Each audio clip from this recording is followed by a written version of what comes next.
ಇದು ಈ ಥರ ಟಾರ್ ರೋಡಿಂದ ಆಕ್ಸಸ್ ಇರುವಂಥ ಇಲ್ಲಿ ಬೆಳೆ ಹಾಕಿದಾರಲ್ಲ ಹಿಂದಗಡೆ ಆಲ್ರೆಡಿ ನಿಂಡೆ ಪಟ್ಟ ಬರುತ್ತೆ. ಸೊ ಟಾರ್ ರೋಡಿಂದ 2ನೇ ಪಾಯಿಂಟ್ ಇದು. ಎಲ್ ಶೇಪಲ್ಲಿ ಬರುತ್ತೆ ಲ್ಯಾಂಡು. ಈ ಥರ ಒಳ್ಳೆ ಇಲಿವಿವು ಕೆಂಪು ಮಣ್ಣಿರುವಂಥ ಪ್ರದೇಶ.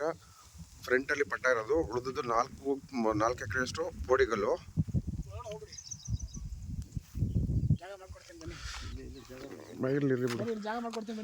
ಸೊ ಇಲ್ಲಿ ಈ ಟಾರ್ ರೋಡಿಂದನೇ ಆಕ್ಸಸ್ ಸಿಗುತ್ತೆ. ಬ್ಯಾಕಲ್ಲಿ ಪಟ್ಟ ಇರೋದು, ಈ ಸೆಂಟ್ರಲ್ ಬೇರೆ ಪೋಡಿಗಲ್ಲಿದೆ. ಪೋಡಿಗಲ್ಲಿಂದ ನಿಮ್ಗೆ 22 ಅಡಿ ರೋಡು ಸಿಗುತ್ತೆ. ಅದಕ್ಕೆಲ್ಲ ಪೇಪರ್ ಮಾಡಿಸ್ಕೊಡ್ತೀವಿ. ಈ ಥರ ಇರೋ ಜಾಗ ಎಲ್ ಶೇಪಲ್ಲಿ ಬರುತ್ತೆ ಇದು. ಫ್ರಂಟಲ್ಲೆಲ್ಲ ಬೇರೆಯವರು ಸೇರಿದ್ರು. ಆ ಜಮೀನ್ ಮೇಲೆ ನಿಮ್ಗೆ ಹಿಂದಕ್ಕೆ ತೋಡಿಗಲ್ಲು ಮತ್ತು ಪಟ್ಟ ಲ್ಯಾಂಡ್ಗೆ ರೋಡ್ ಮಾಡಿಸ್ಕೊಡ್ತೀವಿ. ಅದು ನಿಮಗೆ ರಿಜಿಸ್ಟರ್ ಮೆನ್ಷನ್ ಆಗುತ್ತೆ ಪೇಪರಲ್ಲಿ.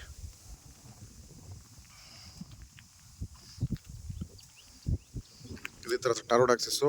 ಇಲ್ಲಿ ಅಕ್ಕಪಕ್ಕ ಎಲ್ಲ ಫಾರ್ಮ್ ಹೌಸ್ ಇದೆ. ಫಾರ್ಮ್ ಹೌಸ್ಗಳು ನೋಡ್ಬೋದು ನೀವು. ಈ ಥರ ಒಳ್ಳೆ ವಾತಾವರಣ, ಕೆಂಪು ಮಣ್ಣು. ಇವ್ರೇನು ವ್ಯವಸಾಯ ಮಾಡಿಲ್ಲ.